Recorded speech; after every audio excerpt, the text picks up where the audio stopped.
Brothers వివాహాలు మరియు పండుగ వేడుకలకు సరికొత్త డిజైన్స్ తో అద్భుతమైన కలెక్షన్. నీ కోసానికి నీ పెనిమిటి రాలే, నీ అన్న రాలే, నీ నీడల బతికేటోళ్ళం మేమందరం వచ్చినాం. వారసత్వమే పౌరసత్వంగా మారిన ఈ దేశంలో ఏ వారసత్వం లేని మేమొచ్చినందుకు నువ్వు తలెత్తు బతకాలమ్మా. తలెందుకు దించుకుంటున్నావు? ఆసుపత్రిలో గుడ్లు రొట్లు ఎత్తుకుపోయి వ్యాపారం చేసి సంపాదించిన డబ్బులమ్మా ఇవి. నేను నిడిపించడానికి డబ్బులు కట్టి చేసిన తప్పును దిద్దుకుంటాను. మా అన్నయ్య నా చేతులకి సంకెళ్ళు వేస్తున్నప్పుడు ఉన్న ఒక్క తోడబుట్టినవాడు నాకు దూరం అయిపోతున్నాడని బాధపడ్డాను. కానీ ఇప్పుడు నా వెనకాల ఇంతమంది తోబుట్టులు ఉన్నారని గర్వపడుతున్నాను.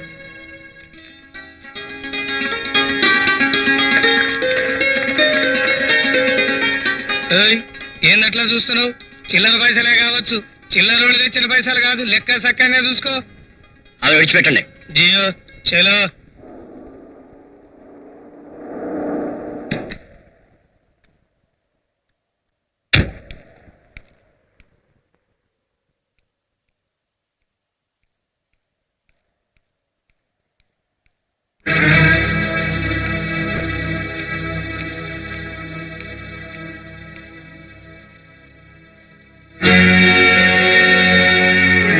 నువ్వు గుమ్మం దాటి లోపలికొస్తే నేను గుమ్మం దాటి బయటికి వెళ్ళిపోతాను. నువ్వు నేరం చేశావా లేదా? గోవర్ధన్ నేరం చేయలేదు. నేను అడుగుతున్నది నువ్వు నేరం చేశావా లేదా? గుండెల మీద చేవేసుని చెప్పండి. అల్లుని గోవర్ధన్ హత్య చేశాడని మీరు నమ్ముతున్నారా? నేను అమ్మని అని దానికి ప్రతిరోజు జ్ఞాపకం చేయవలసి వస్తుంది కాబట్టి, ఎదిగి ఎదగని వయసులో దాని జీవితం కూలిపోయింది కాబట్టి అది అనాలోచితంగా మాట్లాడడంలో అర్థం ఉందండి. కానీ మీరు ఎదిగిన మనిషిగా మాట్లాడుతున్నాను. నువ్వు తప్పించిన గోవర్ధన్ ఎక్కడ ఉంటాడో నీకే తెలుసు.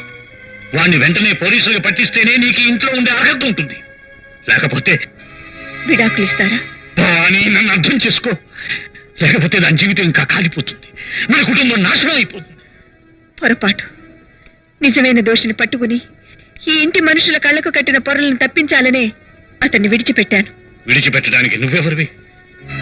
జైల్లో ఉన్న ఉగ్రవాదుల్ని మీ ప్రభుత్వం ఎందుకు విడిచిపెట్టింది? వాళ్ళు మారాలని, జీవన స్రవంతిలో కలిసిపోవాలనేగా. అదే నేను చేశాను. మీ ప్రభుత్వం చేస్తే గొప్ప, మేం చేస్తే తప్ప? అదంతా నాకు అనవసరం. భర్తగా శాసిస్తున్నాను, నేను చెప్పినట్టు చెయ్యి. థ్యాంక్స్. ఇన్నాళ్ళు మీరు 6 కోట్ల మంది ప్రజలకి మంత్రి అనుకున్నాను. కేవలం ఒక్క ఆడదానికి భర్త అని ఈ రోజు నిరూపించుకున్నారు. నేరస్తురాలైన భార్యని ఒక మంత్రిగా ఇంట్లో ఉంచుకోలేను. గౌరవనీయులైన మంత్రి గారు, ఆఖరిసారిగా ఒక్క మాట అడుగుతున్నాను. మీకు పదవి కావాలా, భార్య కావాలా?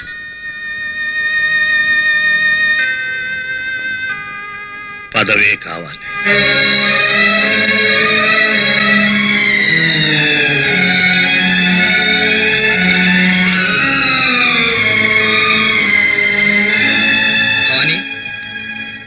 నువ్వు ఈ పరిస్థితిని ఎదుర్కొంటావని తెలిసే వచ్చానమ్మా.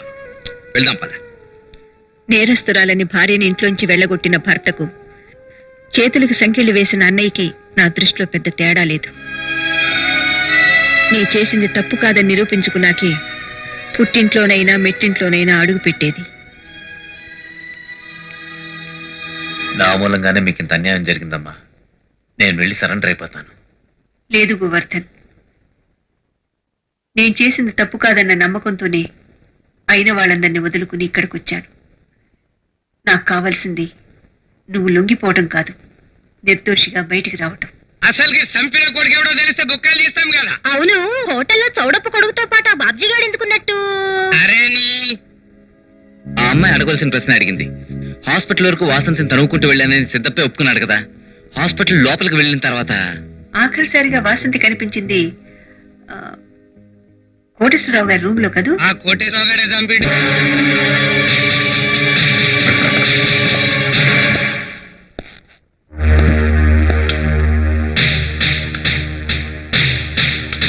ఆల్రెడీ హంతకుడు అన్న పేరున్న నాకు నిన్ను మర్డర్ చేయడం వల్ల కొత్త శిక్ష ఏం పడదు. మర్యాదగా నిజం చెప్పి నీ ప్రాణాలు కాపాడుకో.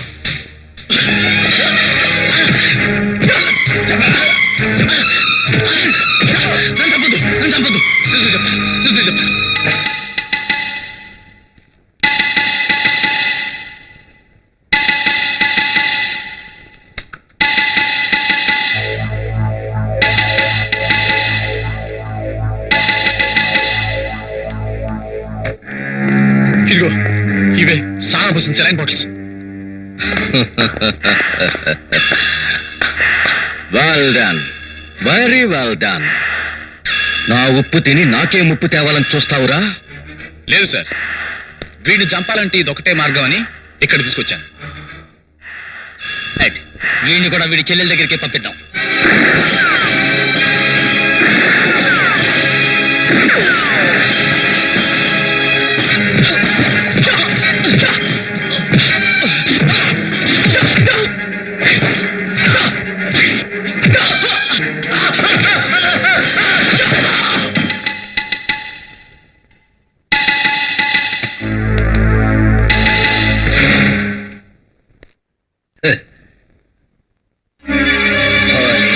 నువ్వింత ధైర్యంగా నా రూమ్ సోదా చేస్తున్నావంటే నీకు అంతా తెలిసిపోయిందన్నమాట.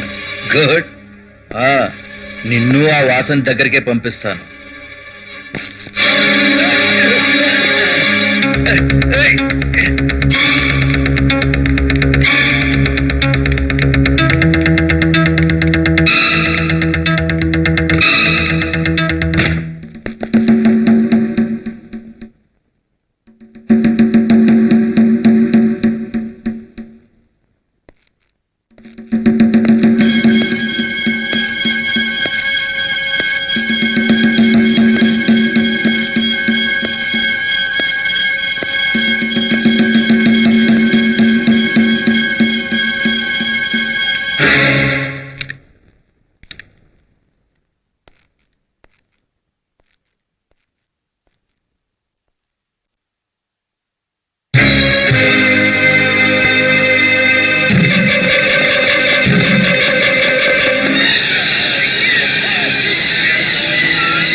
బాబు శ్రవణ్ శ్రవణ్ కళ్ళు తెరు ఇది చూడు శ్రవణ్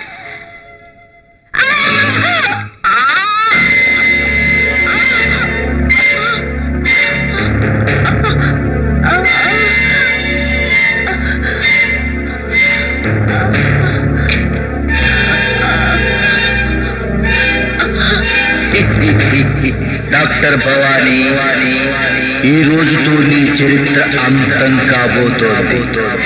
ఇప్పుడు నీకు అపెండిసైటిస్ అని చెప్పి ఆపరేషన్ చేస్తాను, నిన్ను చంపేస్తాను.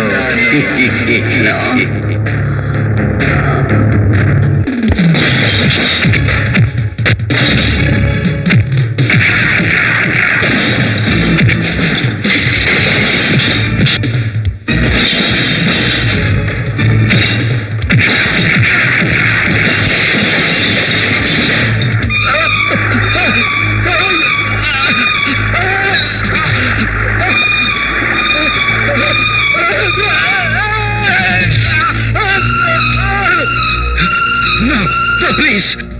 ఏ సారాయి వల్ల నా చెల్లెలు చనిపోయిందో, ఎన్ని అమాయక జీవితాలు బలైపోయాయో, ఇప్పుడు అదే సారా నిన్ను మార్చి మస్ చేస్తుందిరా బాస్టర్డ్.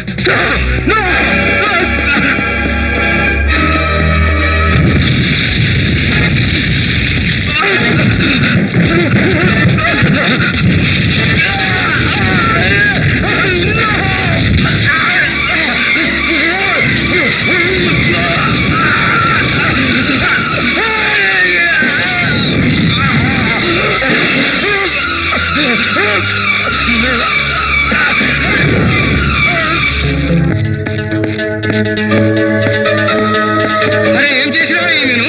24 గంటలు కడుపు నొప్పితో ఇప్పుడే వచ్చారు, వెంటనే ఆపరేషన్ చేయాలి. అవే నువ్వేదో మోసం చేసినావు. ఆపరేషన్ పేరుతో చంపాలని చూస్తున్నావు. నర్మయ్, నేను చంపడమేడు. శ్రీనివాసరావు, వెంటనే ఆపరేషన్ చేయకపోతే ఈవిడ చచ్చిపోతుంది. చూసారా ఈవిడ బాధ తట్టుకోలేక ఎలా విలవెల్లాడిపోతుందో. అవే డ్రామా ఆడుతున్నావు. డాక్టర్స్, వీడికి ఏదో పిచ్చి పెట్టినట్టు, వెంటనే పిచ్చి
వాసంతిని చంపింది నేనేనని కోర్టులో ఒప్పుకుంటాను.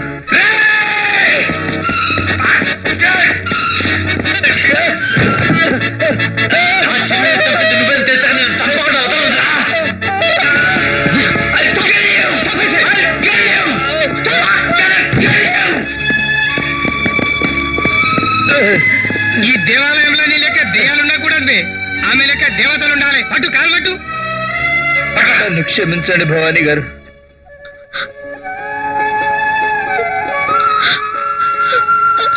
అమ్మా